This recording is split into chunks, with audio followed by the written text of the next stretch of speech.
When I returned from a business trip, the doorman stopped me from entering the building. He handed me a note from my granddaughter saying, "You are no longer part of the family. I'm glad to have you here. Follow my story until the end and comment the city you're watching from so I can see how far my story has reached." My hand trembled as I read those words again. I looked up at Rodrigo, our building's doorman for the past 15 years, searching his face for some explanation, some hint, that this was all a terrible mistake. "Ms. Nomi, I'm so sorry," he said, his voice low, eyes avoiding mine. "Rosanna asked me to give this to you when you returned." I clutched my suitcase handle tighter, feeling suddenly unsteady on my feet. After 30 years in this building, after raising my granddaughter in this very home since she was 7 years old, I was being turned away like a stranger. Did she say anything else? My voice sounded strange, distant, as if it belonged to someone else. Rodrigo shook his head, his discomfort obvious. "She just left this note yesterday and said you would understand." But I didn't understand. Just 2 weeks ago, before my trip to Chicago for the annual business conference, everything had seemed fine. Rosanna had even helped me pack, sitting on my bed like she used to as a little girl, suggesting which outfits I should take. "Is she upstairs now?" I asked, my throat tightening. "No, ma'am. I haven't seen her today." I nodded, trying to maintain my composure. At 67, I'd weathered many storms. My husband's early death, my daughter's fatal car accident that left little Rosanna motherless, building a business from scratch while raising a grieving child. But this blindsided me completely. "I'll just go up then," I said, reaching for my keys. Rodrigo shifted uncomfortably. "Ms. Nomi, I think the locks have been changed." The lobby suddenly felt too bright, too exposed. I could feel curious eyes from the mail area, watching this scene unfold. Mrs. Nomi Fisher, always so put together, now standing frozen, locked out of her own home. "I see," was all I could manage. Memories flooded unbidden. Rosanna at 8, still having nightmares about the accident, crawling into my bed. At 12, winning the science fair with my guidance. At 16, rolling her eyes at my outdated advice but still seeking it. At 22, moving back home after college because it just made sense financially, Gran. When had things changed? When had my sweet girl turned into someone who could write those cold words, "You are no longer part of the family"? "Is there someone I can call for you?" Rodrigo asked gently. I shook my head. Who would I call? My friends were mostly business, associates. My sister lived across the country, and the only real family I had was Rosanna. "I'll get a hotel room," I said, straightening my shoulders. "Could you call me a taxi, please?"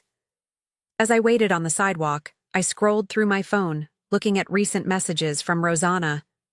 Nothing seemed amiss. The last text was 4 days. "Ego.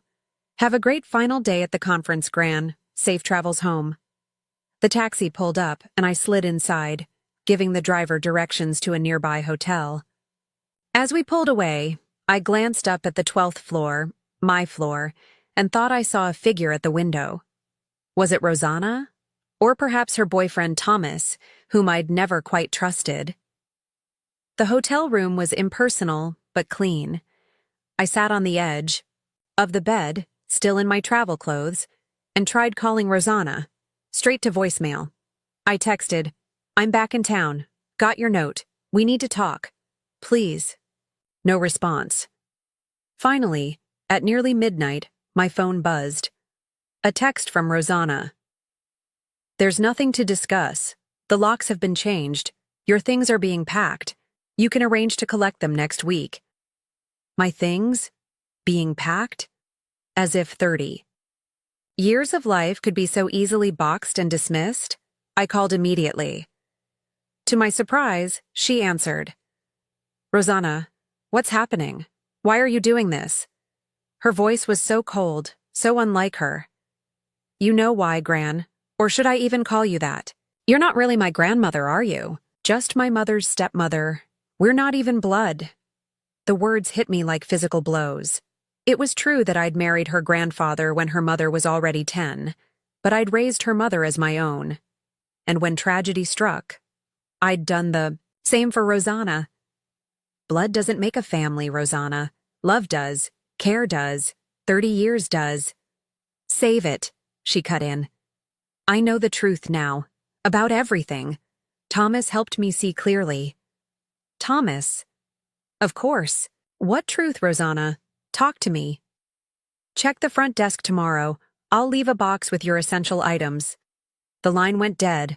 I sat there, phone still pressed to my ear, listening to nothing. Sleep wouldn't come.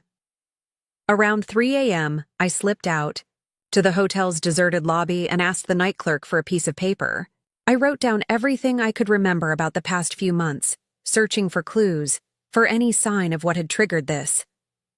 By dawn, I'd filled several pages but was no closer to understanding. The only constant was Thomas, appearing in Rosanna's life 6 months ago. Thomas, who always asked such detailed questions about my business, my investments, my property. I returned to my building at 9 a.m., hoping to catch Rodrigo alone. He looked relieved to see me. Ms. Nomi, I'm so sorry about yesterday. It's not your fault, Rodrigo, but I need to ask. Did you notice anything strange recently? People coming and going from my apartment? He hesitated, then nodded.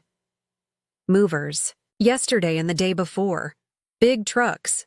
My blood ran cold. Movers? Taking what? Everything, I think. Furniture, paintings, boxes. Everything. They had taken everything.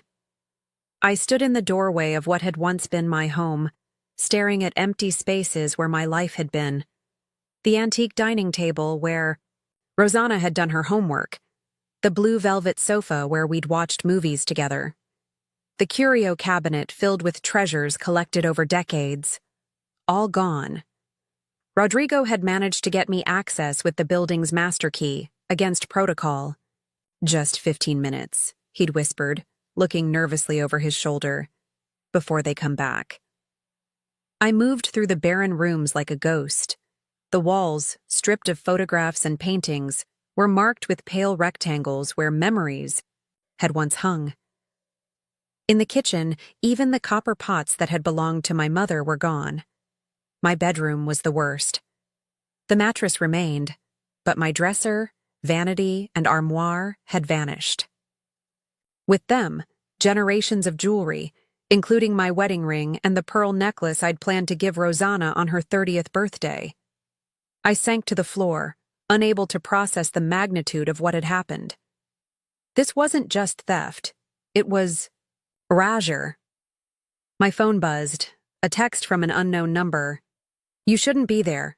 Leave now or we'll call the police. Thomas. It had to be.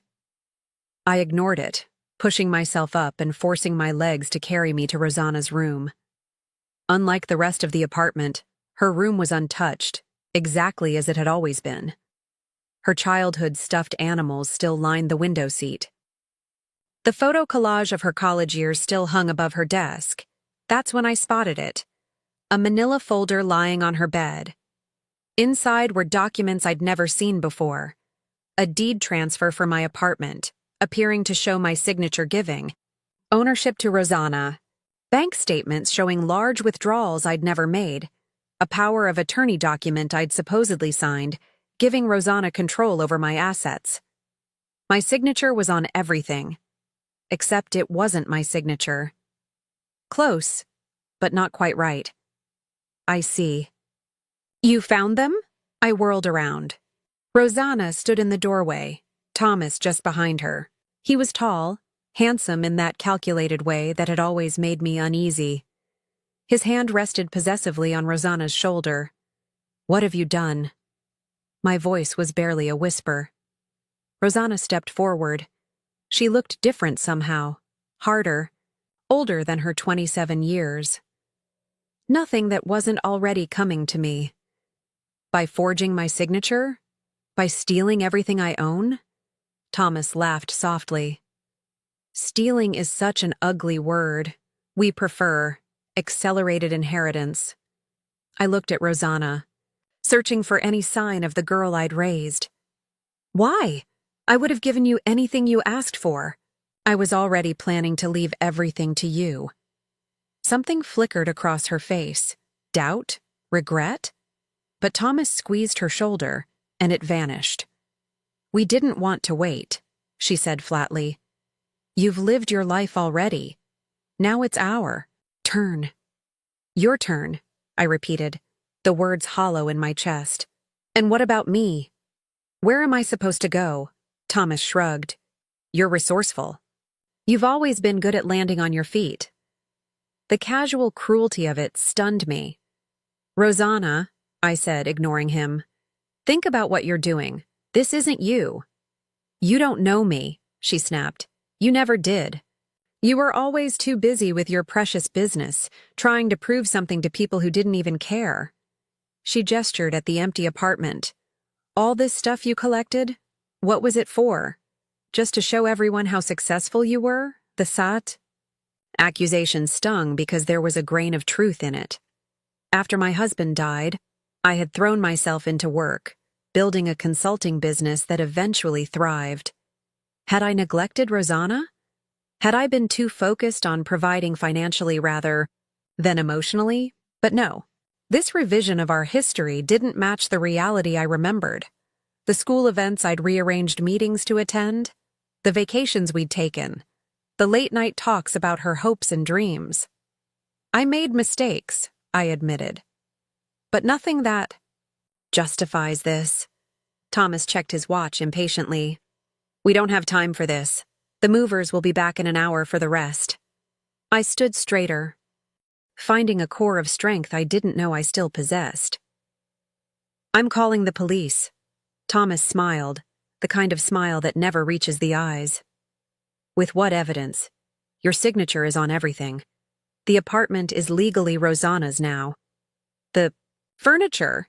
She can claim it was always hers, or that you gave it to her. It's your word against ours. And who do you think they'll believe? Rosanna added. A confused old woman or the granddaughter who's been caring for her? Caring for me? The absurdity of it might have made me laugh if the situation weren't so devastating. You need to leave, Thomas said, stepping forward menacingly. I looked at Rosanna one last time. Is this really what you want?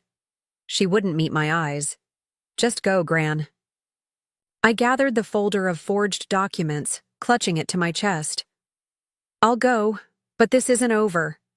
As I walked past them, Thomas grabbed my arm, his fingers digging painfully into my flesh.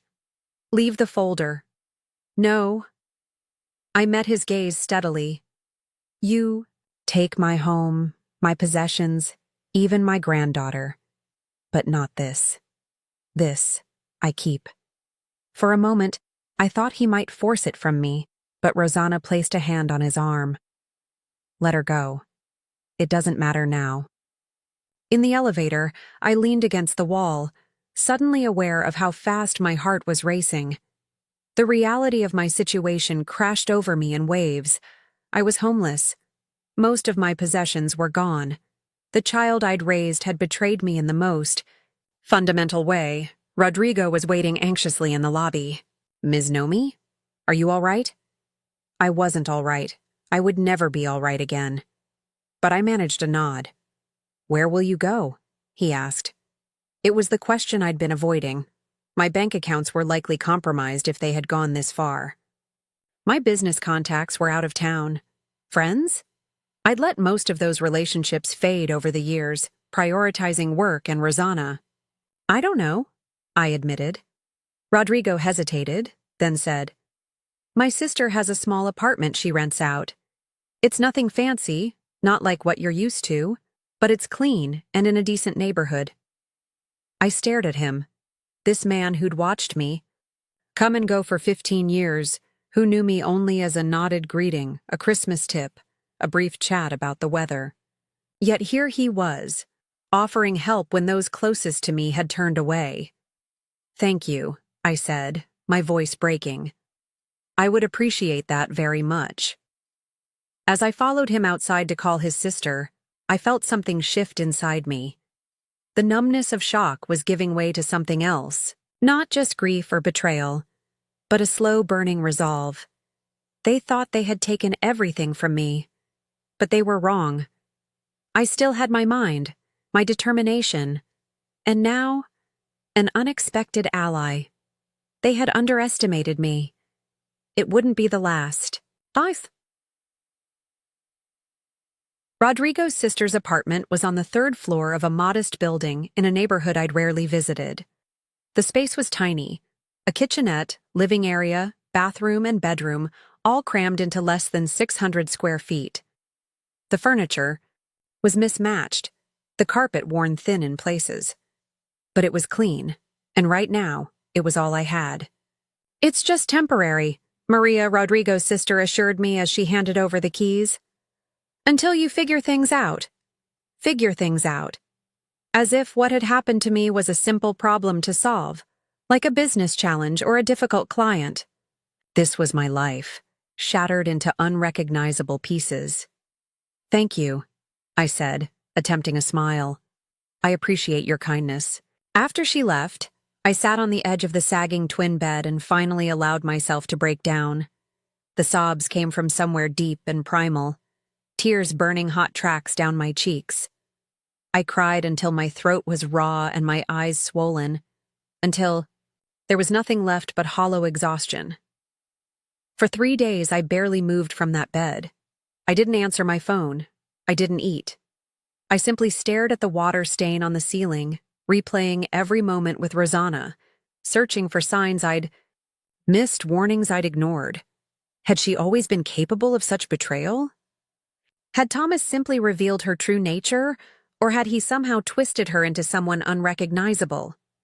The Rosanna I knew, or thought I knew, had been kind, ambitious, sometimes self-centered like many young people, but never cruel, never calculating.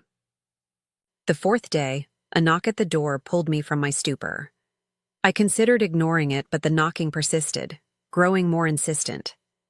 "Know me? It's Judith from 10B. Rodrigo told me where to find you." Judith Miller, my neighbor from 2 floors below. We weren't close friends, but we'd shared elevators and small talk for years. I'd helped her carry groceries once when her arthritis was flaring. She'd watered my plants during a vacation. I opened the door, suddenly self-conscious about my unwashed hair, my wrinkled clothes. "Oh, honey." Her face softened with concern. "Look at you." Before I could respond, she bustled past me into the apartment, arms loaded with grocery bags. "You need to eat," she declared, heading straight for the kitchenette. "And shower. No offense, but you look terrible." Her bluntness was oddly comforting. No pity, just practical concern. "I'm fine," I said automatically. Judith snorted, pulling items from her bags. "You're as far from fine as I've ever seen anyone, and I've been around for 72 years. She handed me a bottle of water. "Drink this, then shower. I'm making soup." Too exhausted to argue, I complied. The hot water helped clear my head, and by the time I emerged, dressed in clean clothes from my suitcase, the apartment smelled of chicken soup and fresh bread. "Sit," Judith commanded, ladling soup into a chipped bowl. "Eat." I did, surprised to find I was ravenous. We ate in silence until my bowl was empty. Judith refilled it without asking. "Rodrigo told me what happened," she said finally. "Some of it, anyway." I stared into my soup. My granddaughter stole everything from me. My home, my possessions, my dignity. Saying it aloud made it even more surreal. Judith nodded. "My son did something similar to me 5 years ago." My head snapped up. "What?" "Not as dramatic as your situation," she clarified. "But he convinced me I was becoming unsafe. Living alone. Said I should sign over my condo to him for estate planning purposes. Next thing I knew, he'd moved me into an assisted living facility that was little more than a glorified storage unit for old people. Took my car, my jewelry, My freedom. What did you do? I asked, suddenly hungry for her answer. Fought back, she said simply. Found a lawyer who specializes in elder abuse. Got my condo back. Haven't spoken to my son since. Elder abuse, I repeated, the words bitter on my tongue. Is that what this is? What would you call it? Judith asked, not unkindly. I'd never thought of myself as an elder, despite my 67 years. In my mind, I was still the woman who'd built a business from scratch, who'd raised a child while juggling clients and deadlines. Someone others relied on, not someone vulnerable to exploitation. I don't know what to do, I admitted. Where to even start? You start by not letting them destroy you, Judith said firmly. That's what they want, you know, for you to give up, to disappear quietly. Her words struck a chord. Wasn't that exactly what I'd been doing these past few days? Hiding, giving up. I need to check my accounts, I said suddenly, reaching for my phone. See what else they've taken. That's the spirit, Judith nodded approvingly. And while you do that, I have something else to show you. She pulled out her tablet and opened a browser. Look what your granddaughter has been up to. The screen showed a listing on an upscale online marketplace. My breath caught. It was my mother's antique silver tea service, passed down through 3 generations. The listing title read, Vintage Sterling Silver Tea Set, Family Heirloom. She's selling my things, I whispered, scrolling through more listings. My rare first edition books, the Persian rug from my living room, even my clothes, designer pieces I'd collected over decades. Not for long, Judith said grimly. I've been taking screenshots. Evidence. For the first time since reading that devastating note, I felt something other than despair. A spark of fury, small but fierce, ignited in my chest. I need my laptop, I said, standing abruptly. And my phone charger. And paper. I need to make lists. Judith smiled. Now that sounds like a woman with a plan. Not a plan. Not yet. I took a deep breath. But I'm not going to disappear. I'm not going to make this easy for them. As I charged my phone, I scrolled through missed calls and messages. Most were from unfamiliar numbers, creditors likely, looking for payments on accounts Rosanna had opened in my name. But one name stood out, Margaret Chen, my attorney. I played her voicemail. Nomi, I've received some concerning paperwork supposedly authorized by you. Please call me as soon as possible. Relief washed over me. Margaret had noticed something wasn't right. I wasn't completely alone in this. I'll call her tomorrow, I told Judith. First thing. She nodded, gathering her things to leave. At the door, she turned back. Remember, Nomi, you're not the first person this has happened to, and you're stronger than you think. After she left, I stood in the center of the tiny apartment, surveying my new reality. A borrowed space, a suitcase of clothes, a folder of forged documents. It wasn't much, but it was a starting point. And for now, that would have to be enough. Elder fraud is one of the most underreported crimes, Margaret Chen said, her voice calm, but her eyes sharp behind stylish glasses. Many victims feel too embarrassed to come forward, especially when family is involved.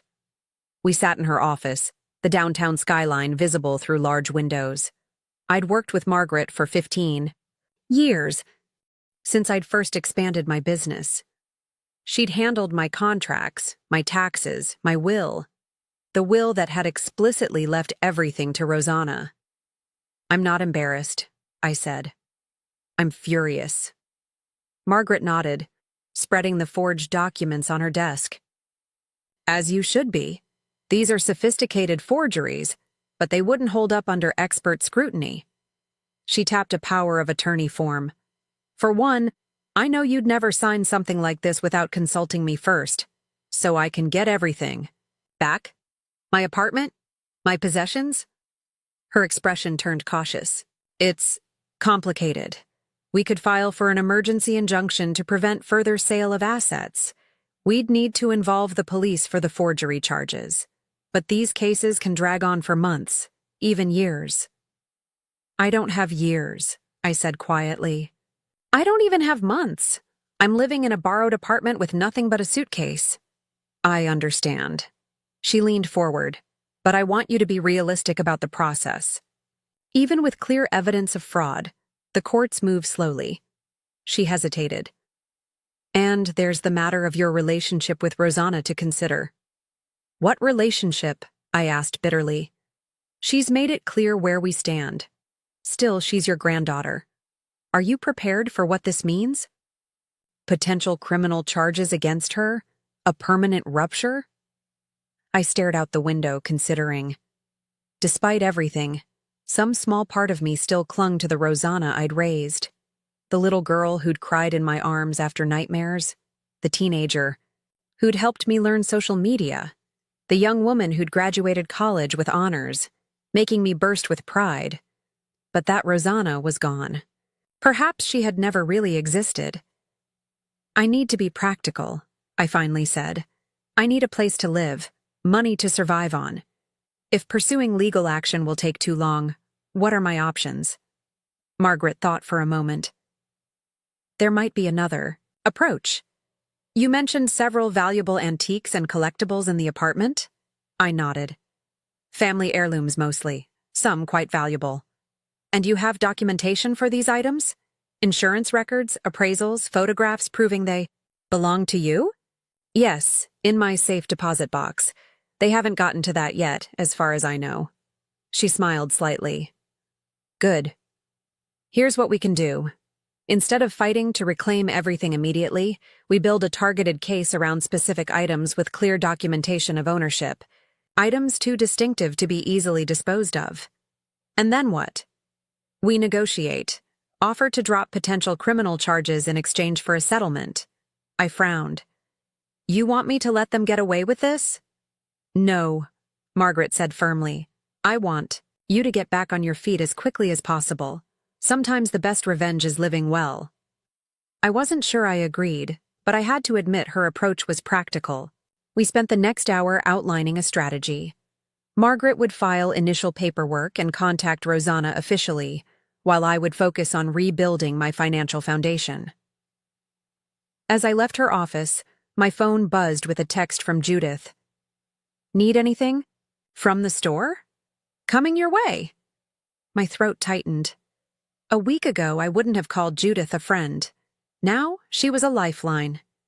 Just company, I texted back. Within the hour, we were sitting at my tiny kitchen table, making lists. I'd accessed my bank accounts that morning, confirming my fears.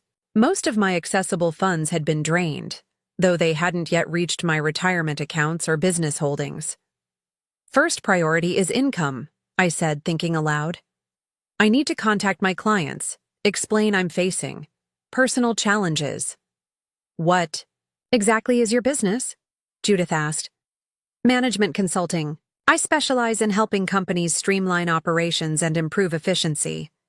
I smiled wryly. Ironic, considering the state of my personal life right now. Could you work from here? She asked, glancing around the tiny apartment. I considered it. For consultations, yes. The rest could be done remotely. I'd need a proper desk setup, though. Judith nodded decisively. My nephew works at that office supply warehouse. He can get us a discount on a desk and chair. Us? Figure of speech, she said, waving dismissively. Point is, we'll get you set up. By the end of the day, I'd outlined a plan. Contact key clients, set up a temporary office, establish new bank accounts, secure my remaining assets. Small, manageable steps. That night, exhaustion finally caught up with me. I fell into a deep, dreamless sleep for the first time since returning to find my life upended. The next morning, I woke to an email from Margaret. Preliminary notice sent to R. Expect pushback. Stand firm. I barely had time to process this before my phone rang, Rosanna's number. My hand hovered over the screen. "Don't answer," Judith advised from the kitchenette, where she was making coffee. She'd stayed over, claiming the sofa was more comfortable than her bed at home. I suspected she was keeping an eye on me. "I need to know what she's saying," I countered, and accepted the call, putting it on speaker. "Gran?" Rosanna's voice, hesitant, almost fragile. So different from her cold dismissal days ago. "Yes," I said, keeping my tone neutral. "I just got this crazy letter from your lawyer. Some nonsense about fraud and stolen property?" She gave a little laugh, as if this were all a misunderstanding. "What's going on?" The audacity nearly took my breath away. "I think you know exactly what's going on, Rosanna. Is this about the apartment? Look, I know we moved quickly, but you always said it would be mine someday. We just made it official a little sooner. By forging my signature? By emptying my bank accounts? By selling my possessions online?" My voice remained steady, though my hands shook a pause. Then, her tone hardened. "Thomas says we don't need to have this conversation. Our lawyers will handle it." "Is that what Thomas says?" I asked, a sudden clarity washing over me. "And what do you say, Rosanna? Is this really who you want to be?" "Don't try to manipulate me," she snapped. "You're just upset because for once, I'm putting myself first. Is that what you think this is? Standing on your own? You've stolen from me, Rosanna. You've broken the law. That's not independence. That's crime." Another pause, longer this time. "We have documentation for everything," she finally said, but there was a note of uncertainty in her voice. "Forged documentation. Do you really want to test that in court?" She didn't answer immediately. In the background, I could hear Thomas's voice, though not his words. Then Rosanna, muffled, "I'm handling it." "Gran," she said, back on the line, her voice professionally pleasant now. "I think we both want to avoid unnecessary ugliness. Why don't we meet and discuss this reasonably?" I met Judith's gaze across the room. She shook her head in warning. "Any discussion will need to happen with our attorneys present," I said firmly. "Fine," Rosanna said after a moment. "Have your lawyer contact ours." After she hung up, I sat staring at the phone. "She's scared," Judith observed, bringing me coffee. "Maybe," I said. "Or just recalculating." Later that day, while setting up my new laptop on a card table that would serve as my temporary desk, I received a text from an unknown number. "This is Thomas. You're making a mistake. Back off now or we'll make sure everyone knows about your memory problems. Who do you think people will believe? A confused old woman or her concerned granddaughter? Think carefully." I showed the message to Judith, who had appointed herself my unofficial assistant, organizing receipts and helping me catalog what had been taken. "Charming fellow," she remarked. "You're keeping that message, I assume?" "Oh, absolutely," I said, forwarding it to Margaret. Every threat just makes our case stronger. For the first time, I felt a flicker of something like hope. I might have lost my home, but I hadn't lost my mind. I hadn't lost my fight. And now, I had a plan. The cafe was my choice. Neutral ground, public, halfway between my temporary apartment and what had once been my home. I arrived 20 minutes early, settled at a corner table with clear sightlines to both entrances, and ordered tea I didn't touch. Margaret sat beside me, elegant in a charcoal suit, documents neatly arranged in a leather portfolio. "Remember," she said quietly, "we're not here to negotiate everything. Just the items with ironclad proof of ownership." I nodded, my eyes fixed on the door. A week had passed since Rosanna's call, filled with careful preparation. I'd secured my remaining assets, contacted my most important clients, and even managed a small consulting job via video call. The routine had been therapeutic, a reminder that while much had been taken from me, my mind and skills remained intact. "There they are," Margaret murmured. Rosanna entered first, scanning the cafe until she spotted me. She wore a cream-colored dress I'd bought her for her college graduation, her hair pulled back severely. Thomas followed, in an expensive suit that seemed at odds with his perpetually smug expression. Behind them trailed a man in his 50s, carrying a briefcase, their attorney, presumably. As they approached, I studied my granddaughter's face, searching for something: remorse, shame, even anger. Instead, I found only a careful blankness, a mask I'd never seen her wear before. "Gran?" she said, her voice professionally cordial as they reached our table. No kiss on the cheek, no real acknowledgement of our relationship, just a business meeting between adversaries. "Rosanna," I replied, equally formal. Introductions were made. Their lawyer was Alan Peterson, a divorce attorney who seemed slightly uncomfortable with the proceedings. Interesting choice, I thought. Not a fraud specialist or criminal defense attorney, but someone accustomed to dividing assets. "Let's get straight to business," Thomas said impatiently. "We've reviewed your claims." He made the word sound ludicrous. "We're prepared to offer a settlement." Margaret raised an eyebrow. "I don't believe we've presented our demands yet." "We're being proactive," Peterson interjected smoothly. "Ms. Fisher has certain items she feels emotionally attached to. We're willing to return some of them as a gesture of goodwill." "Some of them," I repeated. "My own possessions." Rosanna shifted, in her seat. "The apartment was in the process of being transferred to me anyway. You said so yourself many times." "The process," I emphasized, meeting her gaze directly. "With proper legal documentation. Not through forged signatures." Thomas leaned forward. "Allegedly forged. Your memory hasn't been the best lately, has it, me?" Margaret placed a restraining hand on my arm, then slid a document across the table. "We've prepared a comprehensive list of items with undisputed proof of ownership. Bank records, insurance documentation, provenance certificates, photographs with timestamps spanning decades." Peterson reviewed the list, his expression growing increasingly concerned.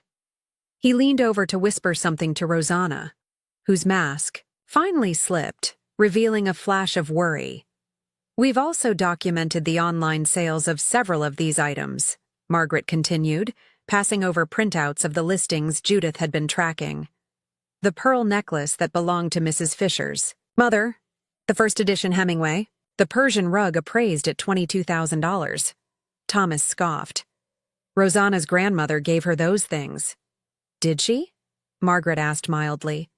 "Then she won't mind explaining that to the police. We've already filed a preliminary report." The word police landed like a stone in still water, ripples of tension spreading across the table. Rosanna's face paled. Thomas's jaw tightened. Even Peterson looked distinctly uncomfortable. "This is unnecessary," Rosanna said, her voice slightly higher than normal. "We can resolve this as a family." The audacity of her statement nearly took my breath away.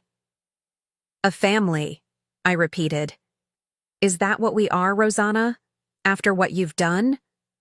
For the first time, she couldn't meet my eyes. "You don't understand. It wasn't supposed to happen this way." "Explain it to me then," I said, leaning forward. "Help me understand how my granddaughter, who I raised, who I loved with everything I had, could do this to me." Thomas cut in sharply. "This is unproductive. We're here to discuss terms, not feelings." But something had cracked in Rosanna's carefully constructed facade. "You were going to sell the apartment," she blurted out. "Thomas saw the emails from the real estate agent."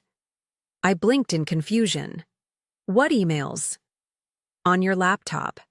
About downsizing. Selling the apartment.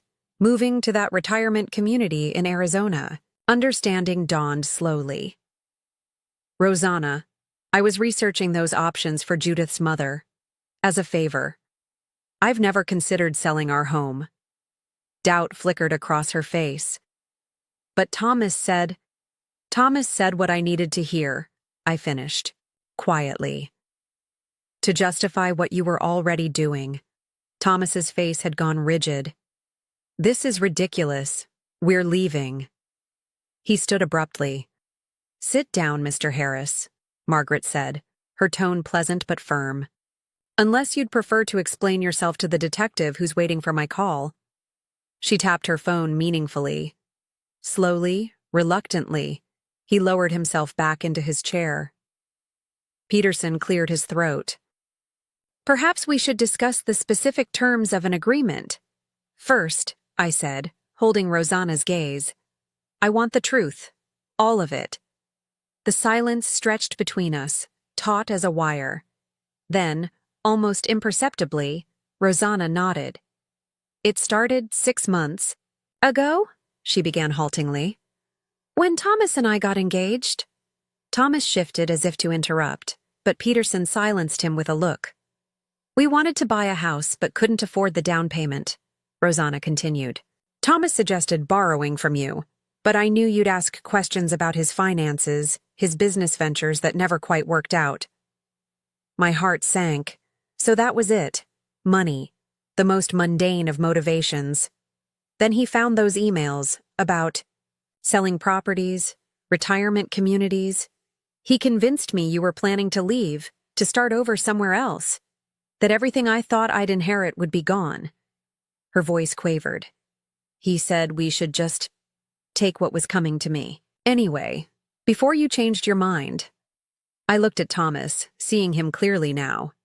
Not a mastermind, but an opportunist. A man who'd found a vulnerable point in my granddaughter and exploited it relentlessly.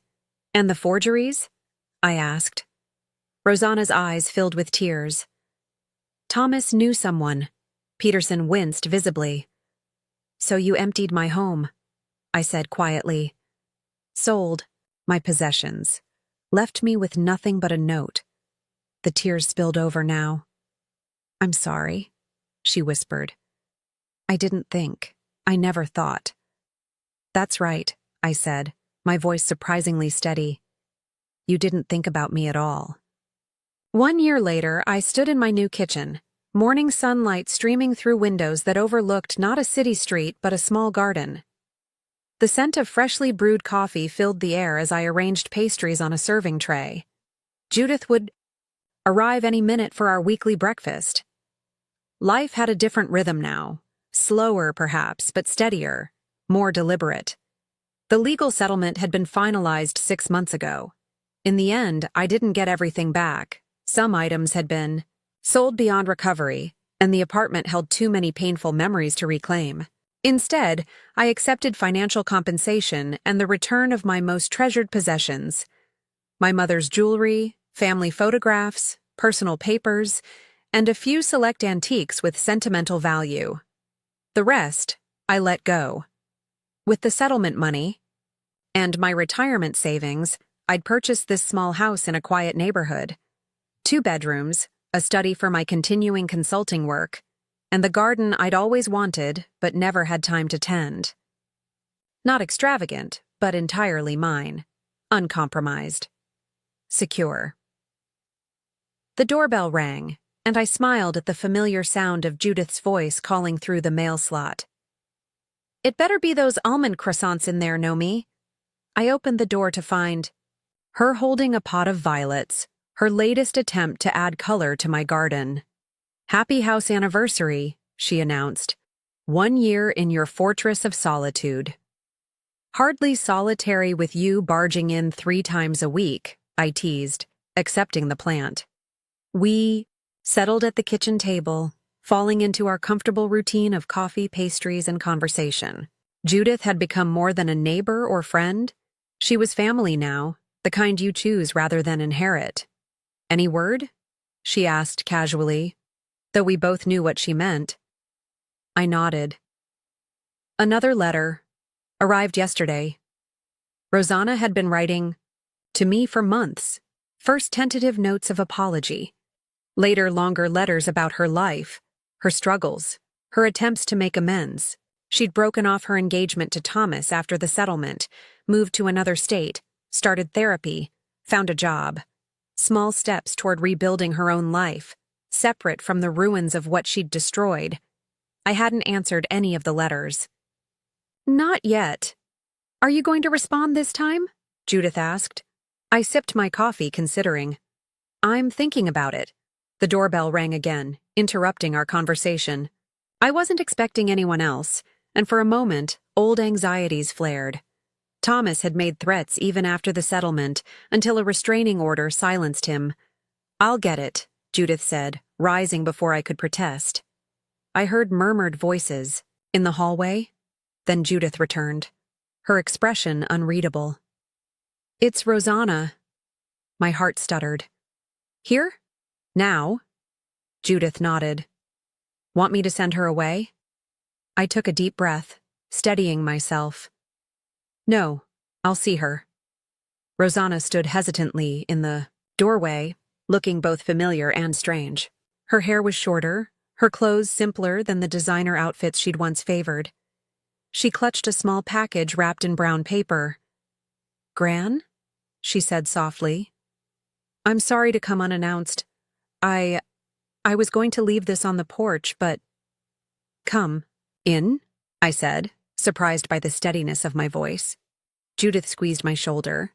"I'll be in the garden if you need me," she murmured, slipping past Rosanna with a watchful look. We sat across from each other at the kitchen table, the silence heavy between us. Rosanna placed the package between us but didn't push it forward. "Your house is beautiful," she said finally.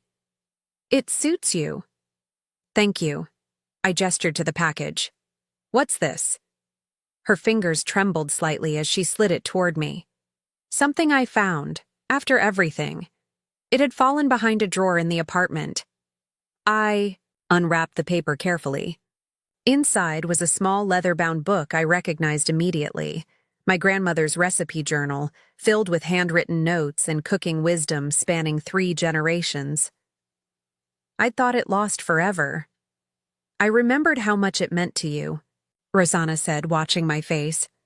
"How you used to read it to me when I was little, telling me stories about great-grandma Eliza." My throat tightened as I opened the journal, finding pressed between its pages a crayon drawing from decades ago. A child's rendering of 2 stick figures labeled me and Gran, standing beside what appeared to be a cake. "You kept this," I said, surprised. "It was our first recipe together," Rosanna said softly. "My 7th birthday, chocolate cake with raspberry filling." The memory surfaced clearly, flour dusting Rosanna's small nose, her serious concentration as she carefully measured sugar, the pride in her eyes when the cake emerged from the oven. It had been a few months after her mother's death, one of the first times she'd really smiled again. I closed the journal gently. "Why are you here, Rosanna? Really?" She met my gaze directly, something she hadn't done at the settlement meeting or in any of her letters. "To see you.